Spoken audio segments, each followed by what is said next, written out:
and welcome to Red Clay This Month, the show that brings light to important educational issues that affect students here in the Red Clay Consolidated School District in Wilmington, Delaware. I'm Dr. Judith Conway. I'm the Supervisor of Unified Arts here at Red Clay, and I'll be your host for this show. So today, what are we focusing on? Today we're focusing on a really very important issue of helping students graduate from high school and the dropout prevention programs and strategies that we use here in Red Clay to help students graduate ready for colleges and careers. My first guest today is Birdie Watson, who is the Director of District Services. And welcome, Birdie. I'm glad you're here with me. Thank you for having me here, Judith. Oh, great, great. So tell us what, we all know that kids who graduate from high school are more successful in life, earn more money in life, are much more likely to get jobs and be economically successful as well as happier personally. What are some things that we do in Red Clay to help kids get there? Well, first what we do, Judith, is our dropout prevention program is a K-12 program. And starting in grade 4, our kids go through career awareness. And so kids in grade 4, around 8 or 9 years old, they start thinking about what careers they want to be in. Now, we all, as parents, and we're not naive to think that kids might not change that, but we want to get them in the mindset of thinking about what careers they may want to be in. Then as they go through middle school and high school, we start honing in and asking our kids to make a kind of decision if they want to go on after high school on to college, or if they want to go into some type of career field once they graduate. And so those are the kind of things that we're working on in our schools, so our kids are career-minded, and we also have some career training with them. Oh, excellent, excellent. And so that really puts them in the mindset for, well, of course I have to graduate from high school because I can't do what I want to do unless I do that. Absolutely. There are many reasons why kids drop out of school, but one of the things that keep them in school is that they continue to matriculate towards that hope. And usually that hope evolves around money, but some kind of career field as when they become adults. And we know that as young adults, they do impact the macro level by being meaningful citizens, by being taxpayers, work goers, and just contributing to the community at large. Right, and that really helps build our Wilmington community in terms of having good, strong citizens. Well, absolutely, and that's part of the piece when you start thinking about at the macro level. Not only does it affect our smaller communities, but communities at large, the entire school district from suburbia to the city. Imagine what realtors say about Red Clay School District as being the best school district in the state, and why people would need to come and reside in Red Clay. So that affects us at the macro level because we have folks who want to come and reside in our school system because we're the best school system in the state. And then our kids graduate and they're going to be meaningful citizens of the community. And so I agree. I think we are the best school district in the state, and I think that's because one of the reasons is we have so many good people like yourself and our other guests who are going to be here later on that think deeply about these kinds of things and how to help kids, especially kids who are vulnerable to dropping out and other things in life that happen that can derail that. Well, thank you, Judith. I personally believe that all of the employees in Red Clay, our job is to make sure that our kids, starting from when they get on the bus in the morning, to getting breakfast in the morning, to classroom instruction, to support staff, to administrative staff, we're all involved in helping our kids be successful. In a sense, that's what we get paid for, to help our kids come through the system successfully, graduate, and to move on into our community.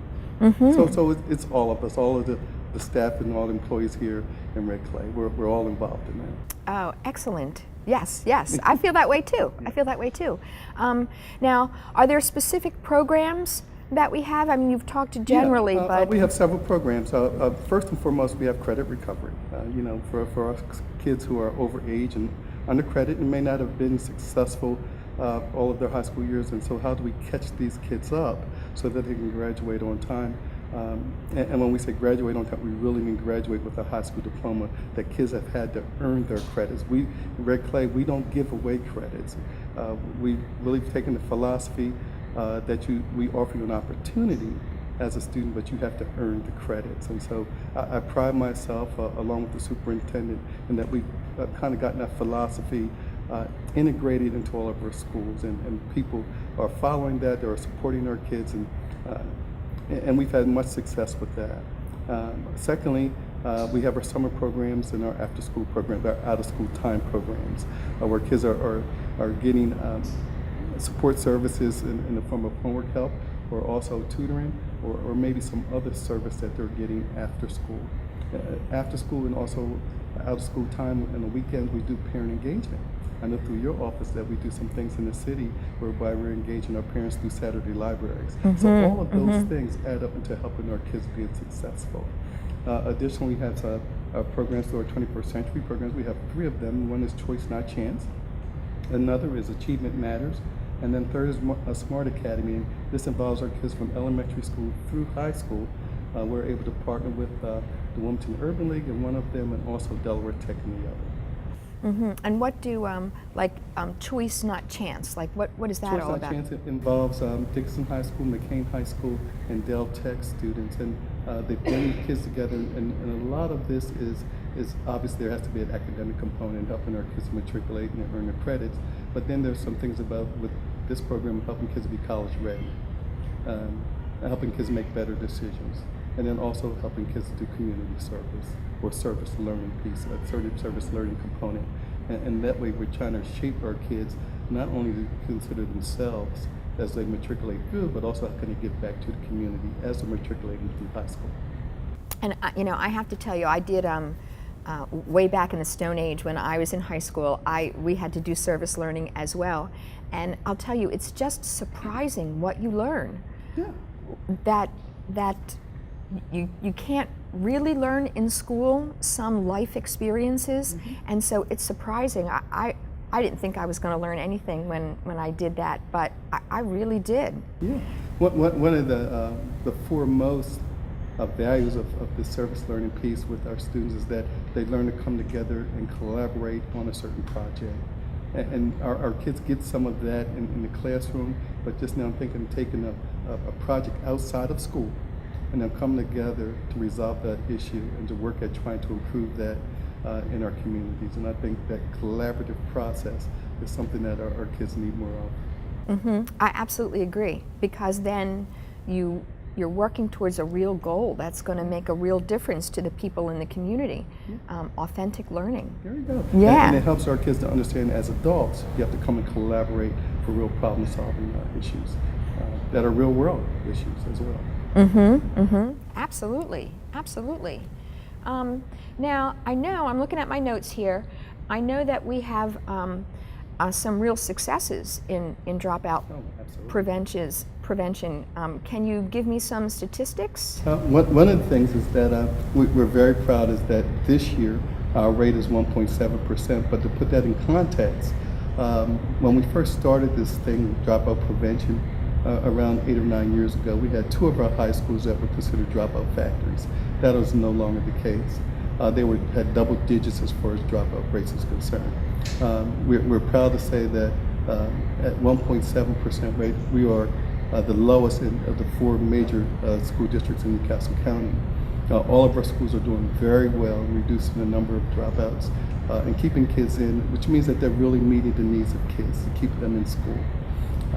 And so every year for the last 9 years, minus 1 year, we reduced our rate by 10%. Our goal every year is to reduce the number of students by 10%. So if my math is right, we had 111 last year. We have 92 this year, and so that's I believe it's a decrease of around 17%. Oh, nice. One of the things also that's come out of our numbers the last 3 years is that we've had less students from the city of Wilmington drop out than in suburbia. And so sometimes we think that a dropout impacts city kids more so than it does suburban kids, but not necessarily in Red Clay. And what I'd like to do is commend our high schools for ensuring that our kids who live in the city are getting the services and the support that they need so that they can matriculate through school and be successful. And so this gives me a plug for our high school principals who are doing an excellent job. Yes, yes. And I know it's, through all my years of teaching, that it's always all about the relationships. And so you know that they're working hard to build one-on-one relationships with kids so that they can really get to know the kids and see what difference we can make to help. Oh, absolutely. And obviously you're well versed in educational research, and the research shows that kids who are identified as being in trouble just need one caring adult at the school, and that makes a difference. And so we've taken a layered approach in implementing the 15 strategies, but also tried to make sure that we have the kids that we've identified as at risk of dropping out of school, that they have at least one caring adult in their lives to help them. And sometimes it's more being a listening ear and also giving some guidance for a teenager. If we have them, we know how difficult that can be. Oh, yes. But that really help being a listener and guiding kids to making better decisions. And so our schools, all of our schools, from kindergarten through 12th grade, they have implemented all 15 strategies. I'm pleased to say that. So this is not a thing where our high schools have to implement all 15 and our elementaries have to just implement 6 or 7. All of our schools are implementing the 15 strategies. So it's really making a difference systemically on how we're working with kids. And we're well aware that all of our kids don't come to our system starting in kindergarten. We have kids who transfer in from out of state or from another district, and so we try to make sure that we buddy up with those kids, that we provide a mentor for those kids first and foremost, and then try to make sure these kids are integrated into our academic programs, but also that they're connecting through some of our non-academic programs, our co-curricular programs. And you don't have to sell me on co-curricular programs. I am all about the arts, all about the arts. Exactly. Now, you mentioned some things that happened in 4th and 5th grade, and you mentioned some specific high school things. Are there specific middle school things? Yeah, well, we have a lot of mentoring programs. We do the after-school stuff that typically goes with the middle school programs, but we're also implementing Young Men Empowerment Initiative. We already have it at the high school, so this year we're dropping it down to the middle school, whereby we're focusing on our young men and helping them make better decisions.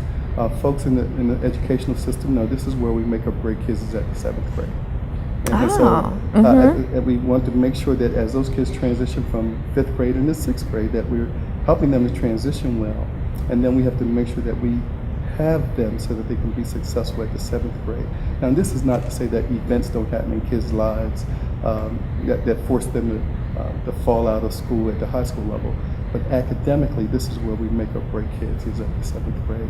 And so we have taken the position in Red Clay that first we had to stop the bleeding, which means that we had to make sure that all of our programs were in place at the high school. And then as we stopped the bleeding and decreased those numbers, then we had to go into the prevention work. It means that we had to go down into the middle school and into the elementary level so that we were doing the prevention work. And so we've been doing that for at least the last 5 years of prevention work. And really, our schools are doing a fabulous job with different activities that are unique to their school. As an example, we may have Warner Elementary who are doing, in Highlands, that are doing reading basketball. Or by soccer, by Highlands, they are doing soccer and reading program. And they may be doing a software, some other initiative that involves around reading. So it's Read Before Play program that they're doing. So we kind of look at Oh, so kids read some books, and then they use their brains, and then they use their bodies. Absolutely. And so we have to throw some type of activity component involved with the academic piece. And we've seen that we make some great strides with that, obviously through our data.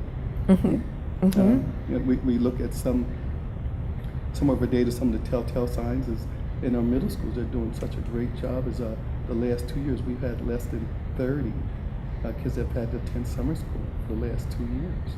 Oh, wow, across the whole district? Across the whole district. But prior to that, we were up in the numbers of close to 75 to 80 middle school students. So when we think about the things that are being put in place, that's some of the data that folks may not know outside the district that shows that we're on the right track.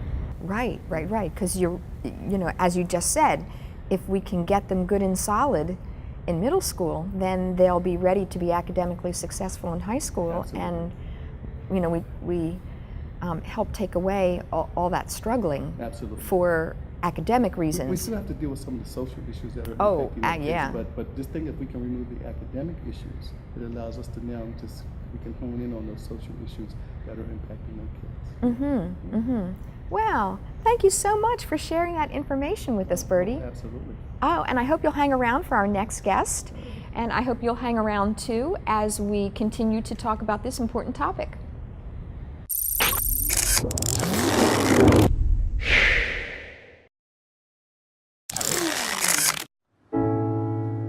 I guess sometimes things just happen. Devastating things. It's got nothing to do with fairness. Bam. Your whole world changes in an instant.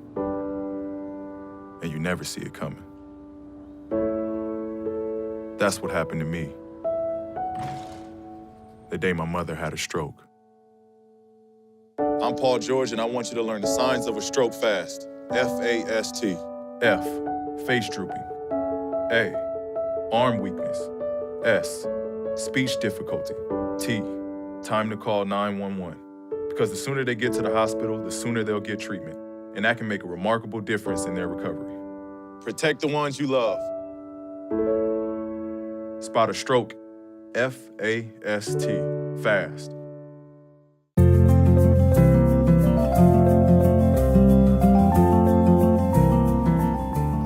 Welcome back to Red Clay This Month, where we're talking about dropout prevention strategies, and I'd like you to help me welcome Jackie Jenkins, who is this Chief Strategy Advisor to the Mayor of Wilmington, Delaware. Hi, Jackie, how are you? Hi, it's great to be here. Thank you. Oh, great. So I know that the Mayor of Wilmington has made dropout prevention a priority.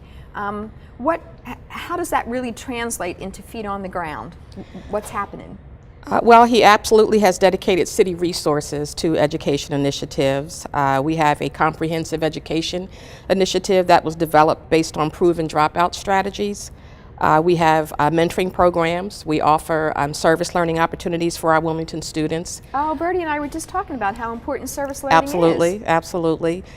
We have, of course, after-school recreation programs, and we have some early learning initiatives that I'm excited about. The city has an early care and education council, which was developed to promote quality early child care for our families in Wilmington.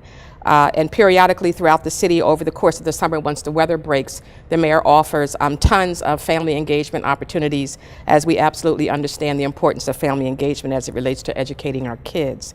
In the coming weeks, we're launching an early literacy program called Born to Read. Oh. And Born to Read is a literacy awareness program, and it is designed for new mothers to learn about brain development and the importance of reading to your children. So we have a number of healthcare providers who have agreed to partner with us to incorporate this Born to Read literacy initiative as part of their prenatal care for our Wilmington new mothers. So we're excited about that. You know, I attended a workshop, probably back in September, and one of the speakers there was a pediatrician who was very involved in this kind of movement. And Absolutely. She said something that I really liked. She talked about lap time, not app time, because the fear is that so many young people are paying attention more to their phone than they are to their children, and that just we don't want kids to lose that warmth, that cuddle time, even if you're just pointing at the pictures and not really reading it. Absolutely. And to take it even a step further, we want our expectant mothers to begin reading to their babies while they're in the womb. So we're going to introduce this program that's really as part of their prenatal care at the second and beginning third trimester of their pregnancy, so that they can get into the habit of reading to their baby while the baby is in the womb, because it's really important as it relates to brain development. And we want to have that lap time and to have that bonding time, and for mother and baby to recognize the importance of spending that time, and eventually it will be reading to each other. Right. Because the baby mimics those sounds, of course. Of course. So yeah, that helps with language development. Definitely. And that's one of the things that we all know in education, in terms of kids coming to kindergarten with, some kids have a real variance in terms of the words they know. And if that can help boost the language recognition and the vocabulary that they have that's all to the good. Absolutely. All to the good. We do recognize that our children that come from low-income families, the research does support that they sometimes hear as many as 3,000 to 5,000 fewer words than their counterparts. So it's really important for us that we offer this language development and word development so that they are prepared for kindergarten when they get to school. Right, because we don't want it to be them walking into kindergarten and being like they're in a foreign country because people are using words that they just don't have. Absolutely, which is why the Born to Read program is so important. We have healthcare providers across the city who are going to incorporate the Born to Read program into their prenatal care, and we're absolutely excited about that for that very reason. So it was an easy sell to get our healthcare providers to get on board to talk about this literacy initiative, and we're excited about that. And are there any books involved in any of this? Absolutely. The Wilmington Library is one of our partners, and because they want to reintroduce families into the importance of going to the library as opposed to spending so much time on your computers and your apps on your phone, to actually come in and participate into the story times that they have, to introduce the services that are available to parents, including bringing your children to the library and having that story time in addition to the other services that the Wilmington Library provides. And again, it was an easy sell to get them on board. So our new mothers will get the soft books for their newborn babies. Oh, and so then, you're going to give out oh, books as absolutely, well. Oh, absolutely. yay, yay. As a part of their package, they get a onesie, a bib, and get a packet of information from New Morris, who's providing the backdrop for information as it relates to brain development from 0 to age 3. In addition, they will get a library book each time they come to the library. They will get, we have a book drive right now where we are collecting books to be able to add. So each time the expectant mother comes back for their visit, hopefully they will be anticipating an additional book to be able to develop and build their baby's library from birth. So we're excited about that. Oh, excellent. And remind me what the name of this program is? Born to Read Wilmington. Born to Read Wilmington. Yes. Yes, yes. Well, that's fascinating. Absolutely. Of course, our kids just got back from a college tour, and we offer the SAT prep classes for our students. So I think the mayor has absolutely demonstrated his commitment to education as it relates to the boots on the ground. But then we also have job development programs. We also have reentry programs. We also have programs to reduce recidivism, all of the things that are absolutely necessary so that we can have whole families, so that our kids can feel that they are a part of a family structure so that they can focus on learning. I like that very much, like as Bertie said, you can't just focus on the high school, and so you're really taking this to the prenatal level.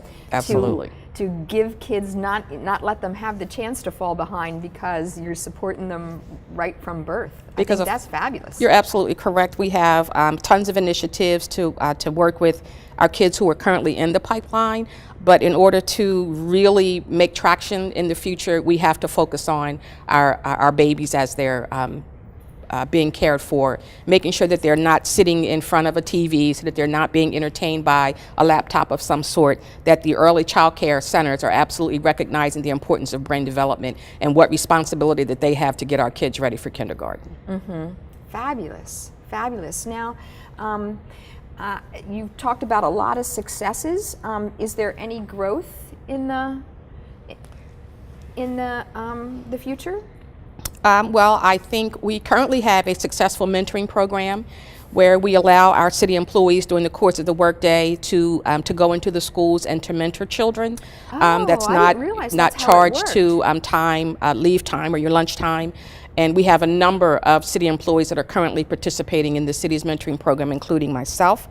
And as the weather breaks, we'll continue to offer service learning opportunities to connect our kids, our students with different initiatives that we have, neighborhood cleanups, things of that nature. Okay. There could be recycling programs. There are a number of programs, and we work in concert with the schools to identify age appropriate and the kinds of programs that we think would be helpful. Of course, we have Youth in Government Day. Of course, we absolutely have that. And, the traditional bring your son or daughter to work to not just hang out with mom or dad as they're sitting at their desk, but actually get a chance to participate in learning more about city government and how it works and how it functions. So we do recognize that, of course, the youth are our future, and we have to engage them as early and as often as we can.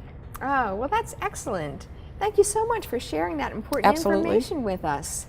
And I hope you come back as we have one last guest to talk about dropout prevention strategies. Thanks.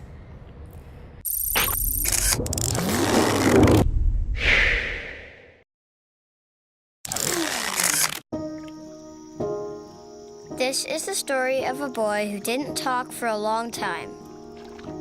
The boy liked things to always be the same. Any changes would scare and upset him. The unknown was an unfriendly place. The boy was very sensitive to lights and sounds. So he built secret hiding places where they couldn't get in. The boy didn't like looking people in the eye. He wasn't trying to be mean, it just made him feel uncomfortable. Sometimes he would flap his arms again and again. One day, I found out I have something called autism. My family got me help. Slowly, I found my voice and learned all the ways I could live with it better. Early intervention can make a lifetime of difference. Learn the signs at autismspeaks.org.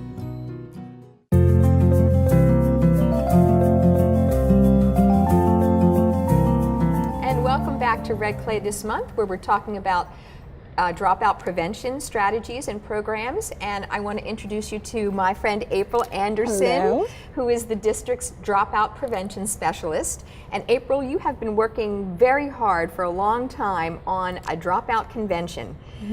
Conference, I guess I should right, say. right. And it's actually a dropout prevention conference. Yes. And so can you tell us a little bit about that? Sure. It's actually, the Dropout Prevention Conference is going to be Tuesday, April the 26th at Cab Calloway School of the Arts.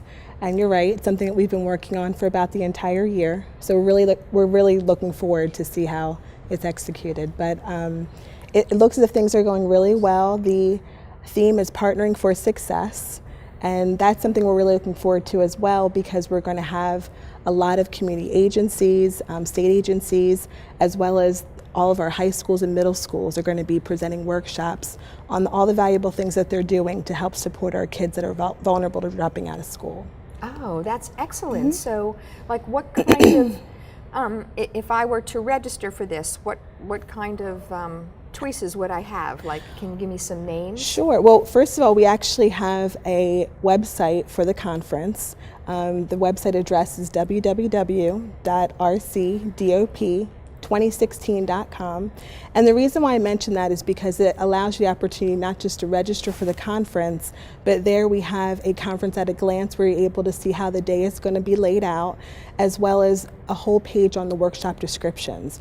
Right now we have over 30 workshops that are going to be presented during the morning session, and they range from talking about how possibly substance abuse affects kids that are dealing with truancy. Dr. Jenkins is also going to be presenting on the power of family, community, and school collaboration partnerships, so we're excited about that. We also, once again, have all of our high schools that are going to be talking about the specific strategies and programs they have in their schools that support students that are vulnerable of dropping out of school.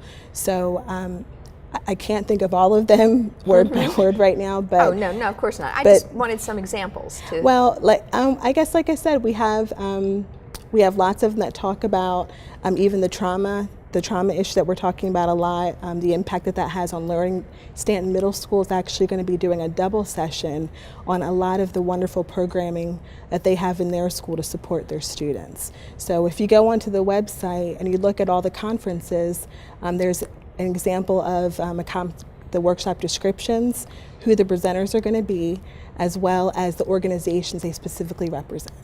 Oh, excellent, excellent. And so I would register and I would walk in and I'd have a choice of 30, and are they all about maybe 45 minutes to an hour long, so I can make different choices? They're all 50 minutes long. 50, okay. And there will be each hour, each 50-minute block, there'll be 11 sessions that you can choose from. Oh, so you will nice. have quite a bit. And like that's why, once again, we like to direct people to the website because all the information is on there.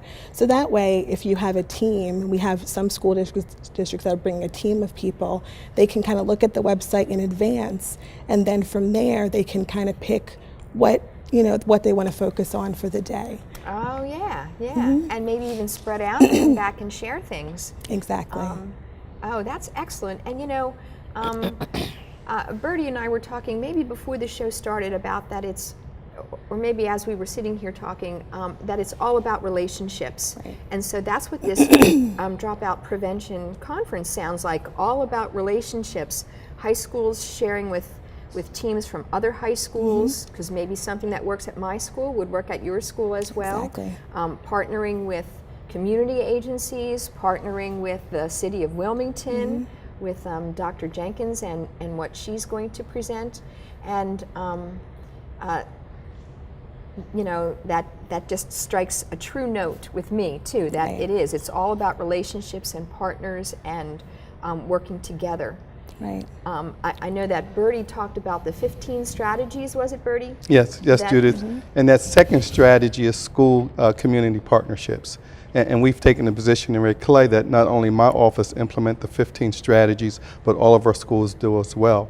And so part of that, what you're getting to in partnering with the city of Wilmington is partnering with other community agencies, is that we're fulfilling that second strategy of school community partnerships. And what's unique about it is that all of our agencies, our community agencies, they bring their own expertise to the school district. And so that way we can work on addressing the real needs of our kids as we identify them as they go through. Again, remember now that we work with kids from elementary level all the way through high school. And some of them are really experts at working with kids at the elementary level. Some of them have that expertise at working with the kids at the high school. One of the things I really like is that the conference seems to address the whole child with a lot of variety in terms of the kinds of things that you're offering. And that's true, because one of the things we want to do, since the theme once again is partnering for success, we really want to show the partnerships we have here in Red Clay with various local organizations, community organizations, and how they support our students here in Red Clay. So we have representatives from from community and schools, from Jobs for Delaware graduates. Once again, we have the majority of our high schools and our middle schools that are talking about their programs in their own buildings that support students that are vulnerable of dropping out of school. We also have partnerships with creative mentoring, because that definitely lends itself to supporting kids as well. So all of them, once again, are going to be talking about the services that they provide to kids in general, but more specifically, the services they provide to Red Clay students and how it's supporting them. And that's one of the benefits of having people from the region attending the conference, because they're able to kind of take those strategies and even some of the programs, and maybe if they don't even have the opportunity to have those organizations partner with them in their own districts, but they still might be able to have something similar that still addresses those needs. Gotcha. Very nice. Now, if you had to talk about one or two things in terms of what you have learned about dropout prevention over the course of this, what would you say? I would say, I think Bertie had mentioned something earlier. A lot of times when we think about dropout prevention, we kind of talk about high school kids, maybe students that are 15, 16, 17 years old that are at that cusp of trying to make the decision on what they're going to do with their lives. But a lot of dropout prevention starts at those early years, whether it's kindergarten, first grade, second grade, of course, even middle school years. And it helps us to kind of see that we really need to create a strong foundation for our students. And when we recognize that our kids have barriers to success, whether it's poverty, whether it's trauma, all of those things are conditions that students do not have control over. So when we recognize that they're vulnerable to those conditions and we start supporting them when they manifest themselves, then as they get older, the foundation is there when they get to high school, making them more prepared to graduate. So I would say that's probably the most important thing I would mention when it comes to dropout prevention, is recognize that it's just not a high school initiative, but it really is a K through 12 initiative that we need to start implementing early and just make it last the entire student career. And I really like the fact that you use that word vulnerable, because I think maybe we don't often look at kids who are thinking about dropping out as vulnerable, and that it's a response to them being vulnerable and maybe not having control over a lot of things. Exactly. So that's a good word to use, a good word to think about in terms of this whole topic. That word vulnerability. Oh, I can't even say it. Vulnerability. I understand. And I agree with you, because as we just discussed before, there's so many situations that kids do not have control over. You know, they're born into certain environments that just create barriers or just challenges in general. You know, so when we recognize, that's one of the good things about the workshops. The workshops kind of take all those different vulnerabilities and say, this is an example of a student you might have in your school. These are the strategies we try to use to support them, and this is what it can look like in your school. So when you have, you know, the ability to identify the students and then actually take strategies that help support them, then all the people who are going to be attending from across the region, we see that we have things in common, and that's why Partnering for Success is such an important theme, because that's what we need to do to help the kids, to help our kids be successful. Absolutely, absolutely. Well, to end the show, I think I'm going to bring Bertie back in. Okay. And Bertie, as the Director of District Services, what do you think we should do from here? Because I remember when we were talking before, it was we were down to only 92 students not graduating, but there are 92 lives there. Yes, Judith. And when we apply faces to that number, we understand that at our level we really talk about outcomes in the way of numbers, which is great, and not to undermine our successes. We have done very well in Red Clay, but we do still have 92 kids who have dropped out, and the impact isn't just for those 92 kids, it's for those 92 kids and their families, but think about those 92 kids and those kids who come after them, meaning their offspring. Those kids are going to be impacted, which only comes back to impact the school system again. And so we have to continue to work hard at decreasing those numbers and add faces to those kids who aren't being successful. And then go out and try to add a voice to those faces as well. Find out why our kids are leaving. And earlier I talked about maybe it's those social issues. April, she talked about some of the environmental conditions that our kids are faced with. And so kids don't necessarily choose the environments they come up in, and so we have to try to counterbalance that with providing them some healthy, safe environments whereby kids are coming to the schools, and goes back to that relationship piece again. How can we build relationships to offset some of those negative things that are in kids' lives? And so we still have a ways to go. Oh, there's so much work to do. One of the things that, and I don't know if your viewers know, I will be retiring this year, which is a great thing. I've been working in Red Clay now for 32 years. Oh, And, so I know. I was sad. I was sad to hear that. There'll be tears of joy upon my retirement. But when we think about things that are on the horizon, things that Red Clay could possibly look at implementing next year or the year after, would be to expand the village of supporters. And how can we do that? Maybe explore ways that we can work with local businesses, perhaps even the Chamber of Commerce. The adults in this system need to better understand kids in poverty, and also how kids are traumatized from affluency or in poverty. Economics doesn't stop kids or prevent kids from being traumatized. So how can we deal with those issues? And then thirdly, look at how we as adults, do we have some implicit bias or implicit biases in the system that we need to address as we move through and help kids from different backgrounds, different demographics being successful in our schools. And then we realize that there is so much for our kids in the future that we need to do a little more in career planning, helping our kids connect with vocational opportunities such as nurses' aides or vocational, some type of vocational work. We have a program that we've want to expand in Red Clay, that we've had renovation construction program that we've done a fabulous job in our partnership with Del Tech. So we kind of look at those type of examples that we can offer our kids the opportunity so that they can be successful in Red Clay. Right. Excellent. Excellent. Well, thank you, Bertie Watson, and thank you, April Anderson. You're welcome. And of course, thanks to Dr. Jackie Jenkins as well for visiting with us today and sharing this important information. And I hope you all have enjoyed this as well, and I hope you'll tune back in next month for Red Clay This Month.